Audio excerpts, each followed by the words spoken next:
it takes 24 hours for them to activate my feed or something for the YouTube channel.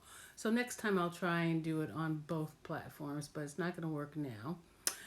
Thank you, sweetheart Alessia, for joining. Hopefully other people will join in. I did get just a couple of questions, but let me just fill in the blanks as to why I'm doing this. It's just an opportunity for me to connect with people and share a little bit about myself, our lives here in Spain, our hi honey, um, what it's like being expats here, any questions you might have about this account, this particular account. I have three. It's kind of hard to keep track of three accounts, let me tell you. Makes me nuts. Um, honestly. Um, yeah, it may be spreading myself too thin, but that's seriously my MO. Um, so let me just start with why I started this account. It kind of happened around all the stuff that was happening around Black Lives Matter in the States. And, you know, yogi types, yogi folks, yogi platforms and magazines and well-known people, whatever, were sort of, I was going to say confessing, but maybe that's what it is, confessing their need to be more mindful of BIPOC yogis. And so I said, well, this is a great opportunity because those people that I follow on Dreadlocks Yogi and Dr. Expat Yogi, two separate accounts. I know, a little crazy because they're kind of close in names, are really a diverse group of people, and it really is reflective of my, I guess, of me, really. And so I said, this is a great opportunity for BIPOC yogis to share their experiences. Hello there. Their thoughts, their ideas, as well as a place for allies to share as well, which to me is most important. Um, you can't go through life just, I mean, I guess you could. Hey, go through life with people who just look like you, whether it's about gender or race or religion or sexual orientation or whatever. We really have to expand our relationships. And I say we have to. People choose not to, I'm sure. But diversity really, frankly, is something that I'm going to say really has been my life's mission without really knowing it. Professionally, just some of you may not know. Excuse me. I have a PhD in clinical social work, and so my background has really been in the clinical field for a very long time. And then I shifted a bit, not a bit, but did more sort of consulting and training in the area of diversity, and wrote a book with a good friend of mine. It's called Diversity in Action, Lisa.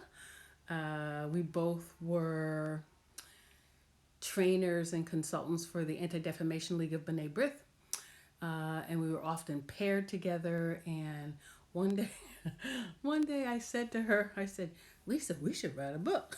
She's like, we can't write a book. I'm like, why not? Everybody else writes a book.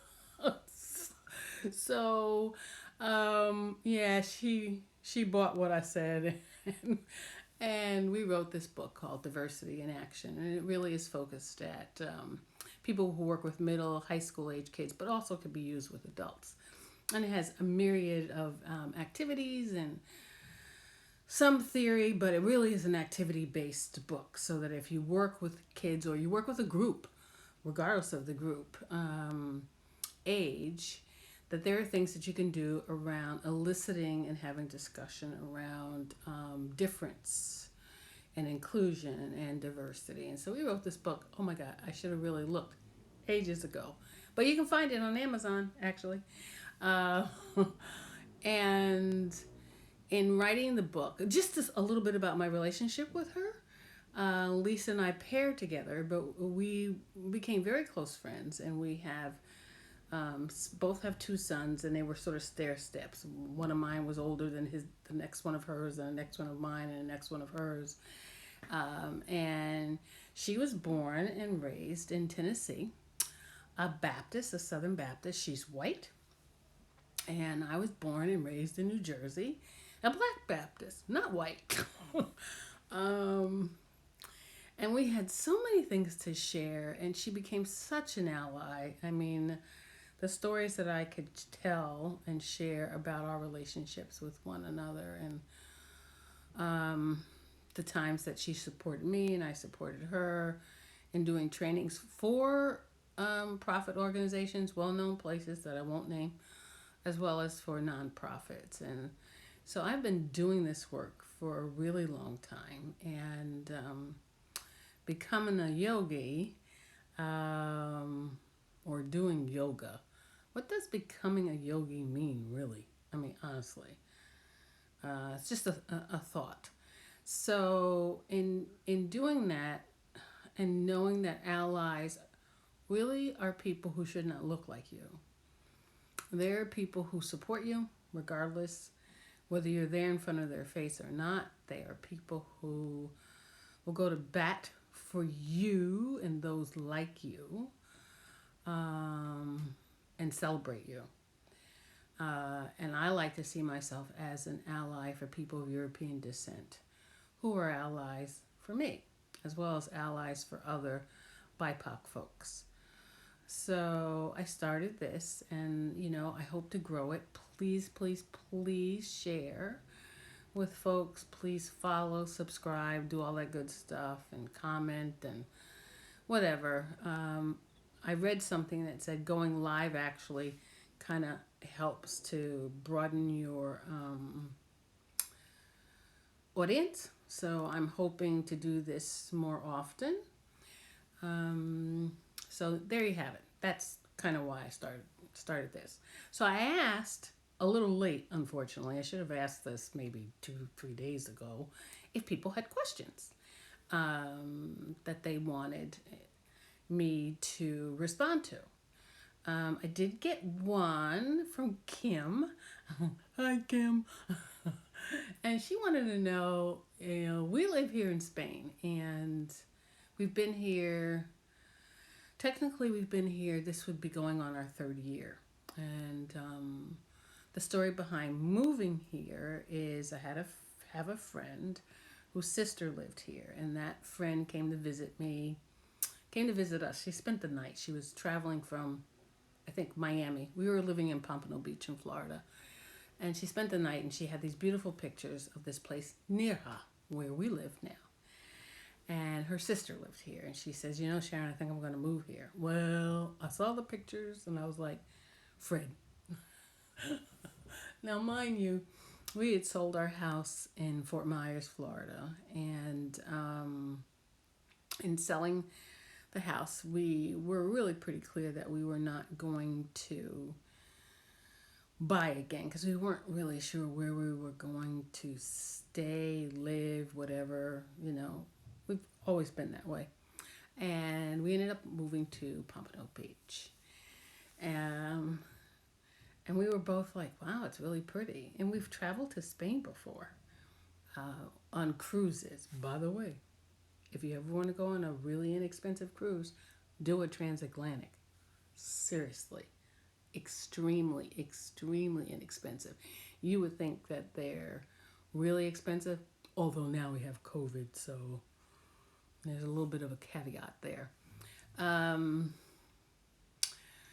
But I think, I don't even know, I think it was almost like a 16-day cruise or something like that. And we left, which I'll never do again. We'll never do it that way again. We left from Miami and traveled to, I can't even remember where the home port was for that one. But nonetheless, we've been here before. And we've stayed in Barcelona. And on that cruise, we were able to stop in a number of places here in Spain. Malaga being one of them, which is not far from us right now. It's 45 minutes from here by bus. And then Cartagena. And it, of course, it went to Portugal and a few other places. So we've been here before, and we both have had a teeny bit of Spanish. I say teeny because when you're immersed in a culture and a language like we are now, you realize, especially at our age, how much you have not retained when you don't use a language. So, yeah, we haven't retained a lot. The last time I had formal Spanish classes was as a freshman in undergrad. Let me tell you, that's a long time ago.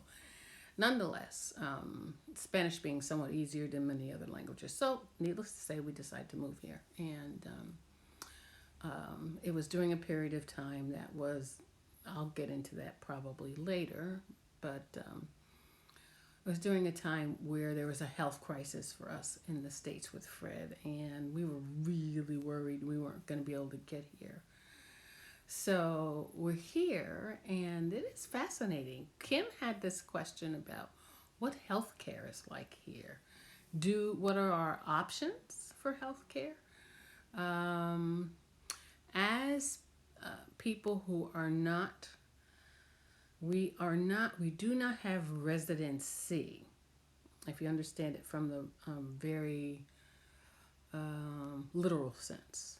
We are residents, though. We're on the rolls of Nearha. You know, you can go into the town hall and see that our name and where we're renting and all that, but we're not residents, and so that's quite a process.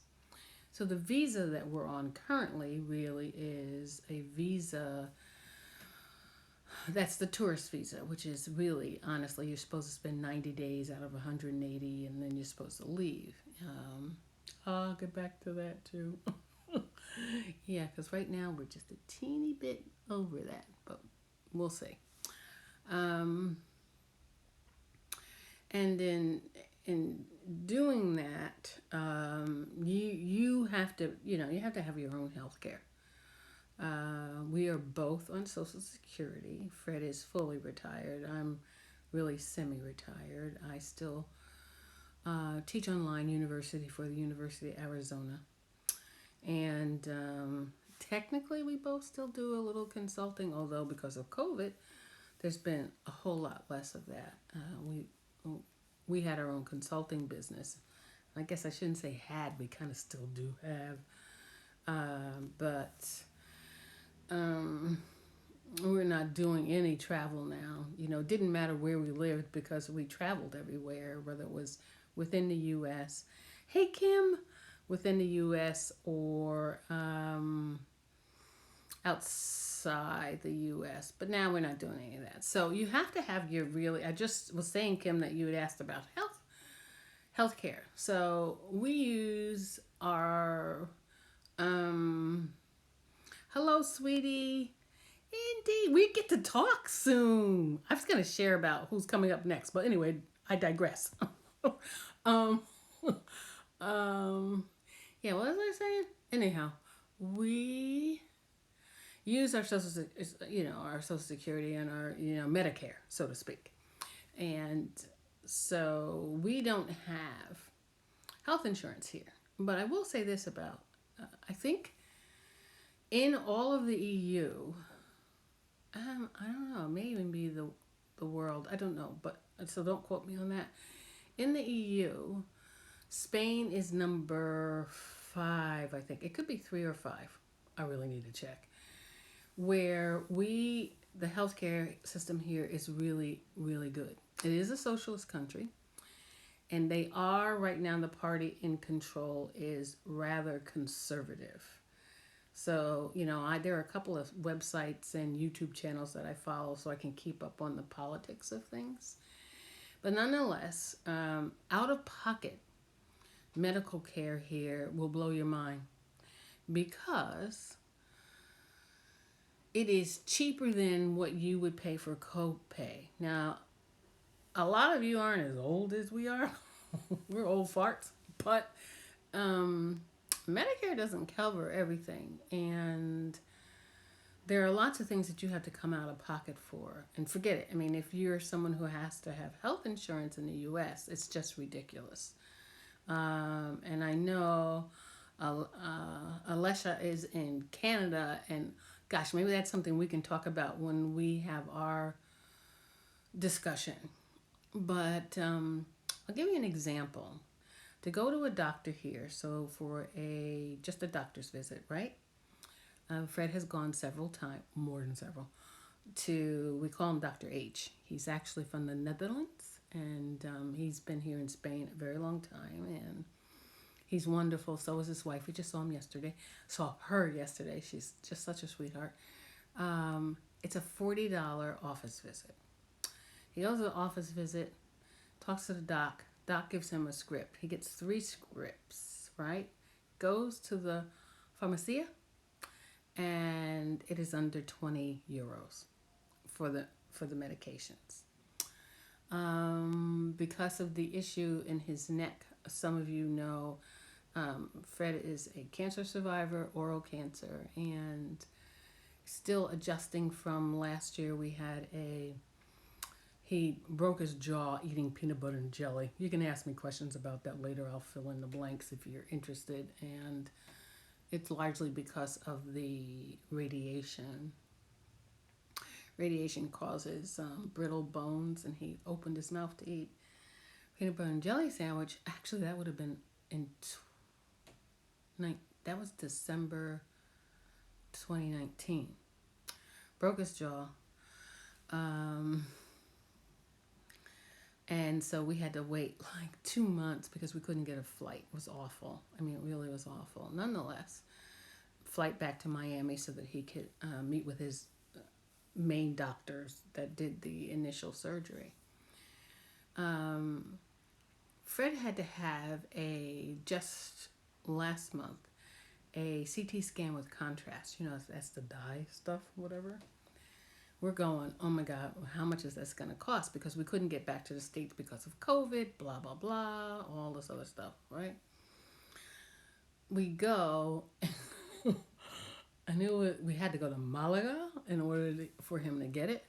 And it was, I know it was under 200 euros, but it was like 150 out of pocket. He had a problem with his foot. A podiatrist. We walked in, by the way, to the podiatrist's office, who proceeded to say and tell us, our Spanish is getting pretty good. Fred's probably a bit better than me in terms of my grammar sucks. I'm like, you get me, right? So anyway, he walks in, the doctor, his name is Abel, by the way. Doctors and whatnot are on first name basis here. There isn't this pretense. He says, oh, have you ever had laser treatment?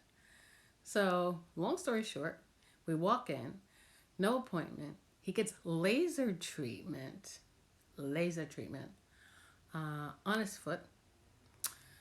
And it was 35 euros, I think.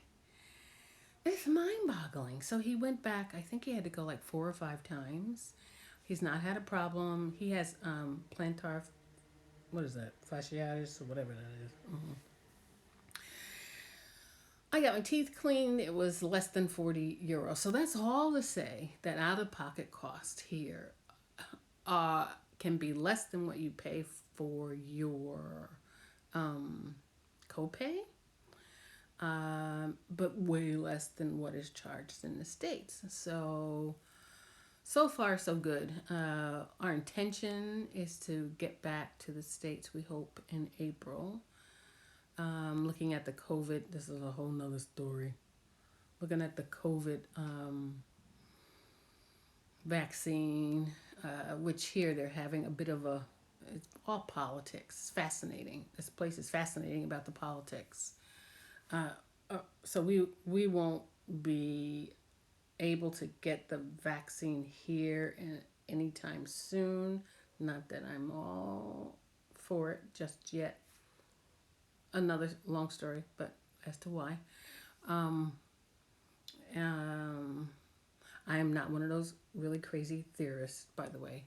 It's just that I have a autoimmune disease, which causes me some concern about what that might trigger, and it really is focused at my lungs. So I don't really want to get sick. So we plan to go back for our um, shots, and maybe by then I'll feel a bit more comfortable about that. I did look to see if there were any more questions. If you have questions, type them in there. Let me know if you have some thoughts or questions that I might be able to answer about our lives here, or about the project. I'm more than happy to answer. What else can I tell you about me while I wait to see if anybody has a question? I was going to look. Staring. The light is sort of blinding me. Plus, do you see this? I have a sty. Oh, what a pain in the ass. Excuse me, but it's not made for children. um, yeah, I think it was from possibly a dirty, or I don't put on any makeup. See my lips? I put on makeup a little bit. I don't put on any because who goes anywhere? Um, and I probably needed to wash brushes and whatnot. So I've been sterilizing everything. But nonetheless, I don't know if I had any more questions that were there. What else can I tell you about being here? Anybody have a thought? I know there's only two of you here now that are live, but if you have a question, let me know. I'm more than happy to share. I think one thing I can share is about what it's like being a Black American expat here in Spain, or at least where we are in Spain. I won't say it's globally or Spain, the whole country. We live in Andalusia.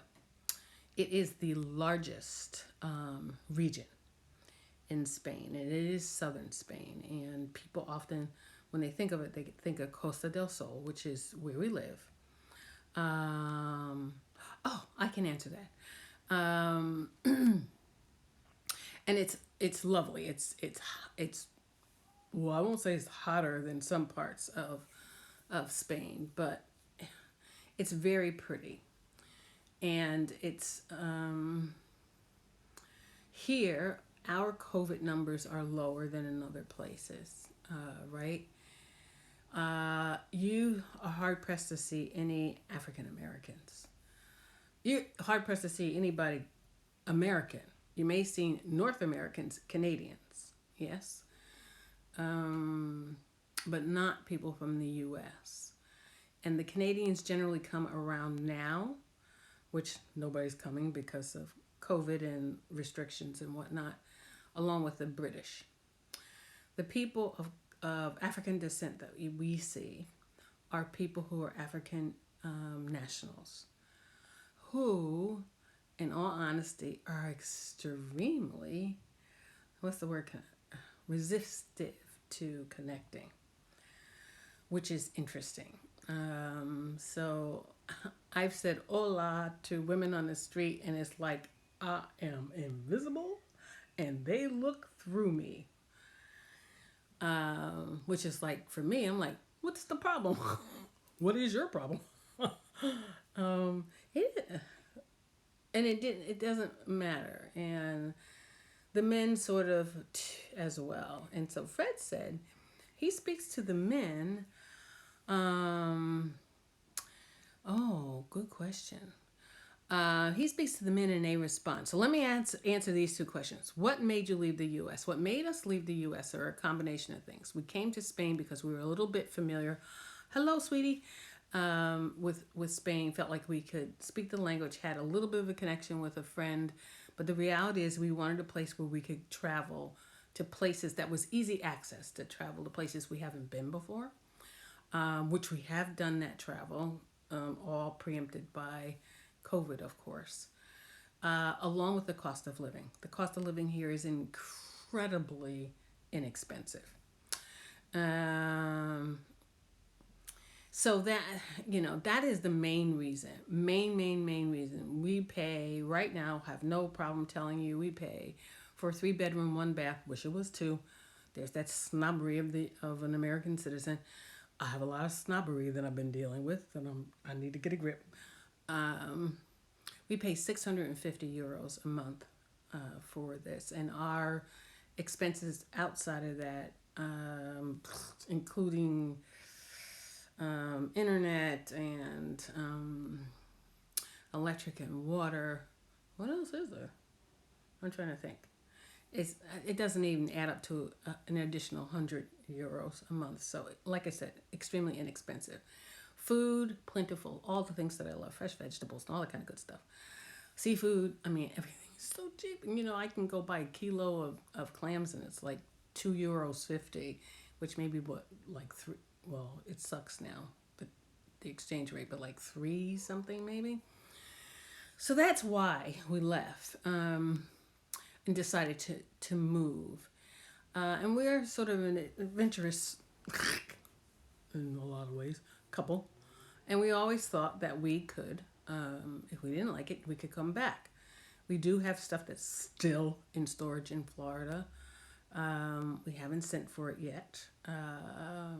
Things that I refuse to give up, like, a very special dining room set that was kind of made for us when we moved to Florida. And it's a perfect square and it seats 8 people so you can see everybody kind of thing. I'm not giving up my dining room set. I know Fred's like, "What?" All my artwork, black art and keepsakes and things like that, still in Florida. So we'll see. A question. Big question. What has been your experience like as a black woman in yoga classes in the U.S. or in Spain? Just anything that stands out to you. I stopped going to studios in the U.S. after maybe my second visit to a studio. And that was in Fort Myers, Florida. And prior to that, hey, how are you? Oh, I don't know how to wave. Oh, there's the wave. There's the wave. There's the wave.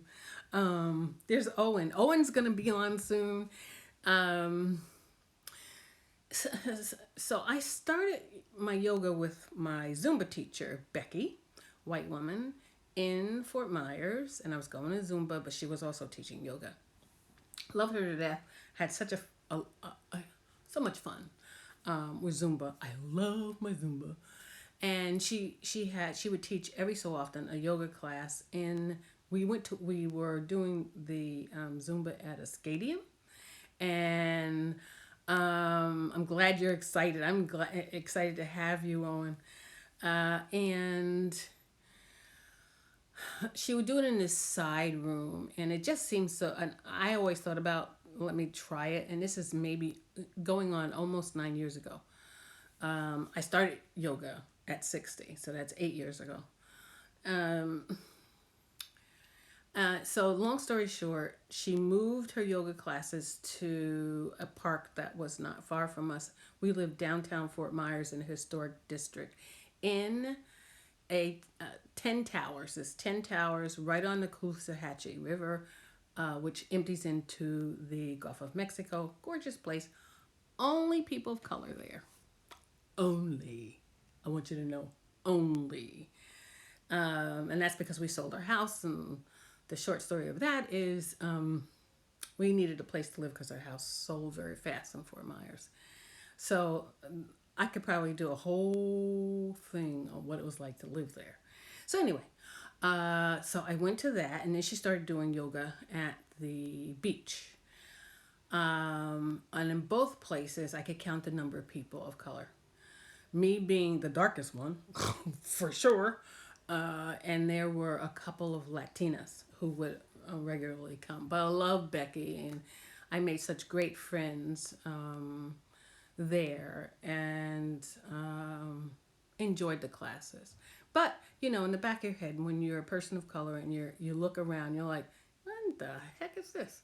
There's, I don't really quite get it, but, I sort of can, like many of us who are people of color, you can fit anywhere. You have to play the game. And playing the game can sometimes be tiring because you really would like to connect with people who look like you. So anyhow, Becky was teaching occasionally at this place. I won't name the name. In Fort Myers, and I went to one of Becky's classes, and that was cool. And then I went, and she wasn't teaching. I wasn't greeted as well, and I was made to feel extremely uncomfortable. I mean, like, from check-in to where to put your stuff in the cubby to where I laid my mat. to the lack of connection if I said hello, but I refused to leave. And but I said I'm not coming back, but I will let the owner know. Who, by the way, taught these community classes at a week-in farmers market that wasn't too far from there, and a delight. By the way, the owner was a delight, but the owner is not always there, and owners don't always pay attention to who they hire and how they're treating their customers. So I had to let her know. I said, this person didn't greet me, didn't make me feel welcome. People made me feel like I was in the way. Um, it, it was a terrible experience, but I hung in there and I said, I will never go back to another studio. You have to understand, Fort Myers, Florida is sort of the west coast part, part of Florida, and it is along the 75 corridor. So it is very Midwestern. I don't mean that in a necessarily negative way, but the mindset politically, racially, all of that is very, what can I say? That. Not like where we're from. I'm a Jersey girl, born and raised in Jersey. Spend my time in Greenwich Village and Manhattan and taking the bus and, diversity and, all that kind of good stuff. That's not the case for a lot of these people that live there. So, nonetheless, I did let her know. She was very upset, actually, that happened to me and really was begging me to come back. But, once, I'm sorry, I'm just one of those people. Must be the scorpion in me. Once burned, ain't happening. So there is no way that I was going to go back there. Spain, I have not gone to any.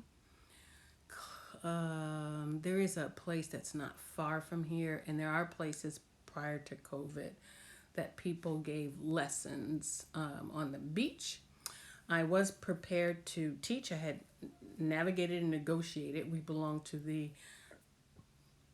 International Club de Nierha, which, by the way, is largely people who are British and largely people who are white. I would say 99.9% white. But a great group of folks. And I had negotiated to teach yoga spring of last year. And then we had to go to the States because of Fred needed surgery. And then COVID happened. But we were all scheduled to start, and I was going to teach just a yin yoga, gentle yoga kind of class. I was looking forward to it, and there were a number of people who were signed up for it. So that's really been my experience for yoga here. I never did attend any of the yoga classes that are on the beach here. A lot of them tended to cater to the tourist groups. Oh, I know. There was a group, it's called Nirha Swap and Sell or whatever it's called. I don't remember.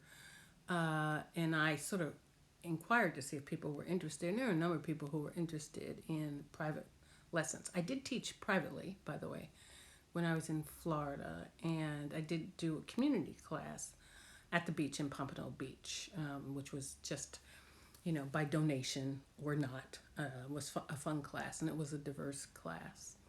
Do you have any other questions for me, anybody? I'm trying to think what else I could fill in. I don't want to make it like long and drawn out because that's a pain in the neck. That's how I teach my university classes. It's like, I don't know, if the class is supposed to be 2 hours, if we go 2 hours, cool. If we're done talking and we've gotten everything in, then, I'll let you go. Although I don't let you slide for much. Some of you know that. What else can I tell you about myself besides the things that I do? Clinical person. I do sometimes miss doing clinical work. I had 3 offices, by the way, doing private practice and individual groups and family, focused at before that, my population, when I was clinical director at a mental health clinic in Hamden, Connecticut, and my population were adolescents and their families. And boy, do I have stories there. And I sort of missed that. And then privately, I also had adolescents and their families. I did a lot of work with LBGQ T, and there's some more letters there. I think I missed work with families, and so I sometimes miss the clinical work. Only in the sense that I think I just missed that kind of contact and whatever. Um, I still teach, and I teach online. It's not my favorite thing in the world. But it did, and I've been doing it now for, I don't know, 15 years, I think, long before it became necessary as a result of COVID. And it's not my favorite thing because I like being in the classroom. I'm way too spontaneous. So you really can't be when you work for a university. And so much is set in terms of your syllabus and how you do things, and all of a sudden you can't move chairs in a circle, and which is how I taught at the School of Social Work. I taught at the University of Connecticut School of Social Work, which was my alma mater, for a while, and there were people who said, could you move my class when Sharon is on the third floor because her classes are so noisy. And I'm like, why are your classes so dead? So I miss that kind of interaction, and doing training and consulting sort of filled that void. And so I teach academically. I don't call myself an academician. I teach academically the way I do training and consulting, which is very interactive. And I do miss that. Done lots and lots of work for the federal government around homelessness and addiction and HIV, AIDS. Oh my God, so much stuff. I really do miss it. I didn't like those early morning wake ups though. So yeah, that's a little bit about me. I can go into more depth maybe another time, but I do appreciate you all being here. Please, as I said, if you would like, share, follow, subscribe, thumbs up, whatever, all the above. I greatly appreciate it. I am looking forward to having Owen and Alesha. Coming up next actually is my conversation with Liz, who is Mexicana, Native American, and that'll be coming on Tuesday. I had a conversation with a lovely sister in Florida about being an athlete, and a black athlete, and the work that she's been doing, and what else? NT and her partner. She's gone now, but I'll be recording soon. She's the one that I spoke to before that lives in Doha, Qatar, and if I'm not mistaken, forgive me if I'm wrong, he is East Indian descent, and they're both going to come on talking about yoga. And if you haven't, put it this way, if you haven't really checked out all of the interviews, I won't call them interviews, I call them chats, that I've had, please check them out on the YouTube channel, and please share. I appreciate you so much. Take care now. I'm not going to say namaste now, because you know what? It is a greeting. It is not an ending. I'll leave you with that. Bye now. If I could figure out how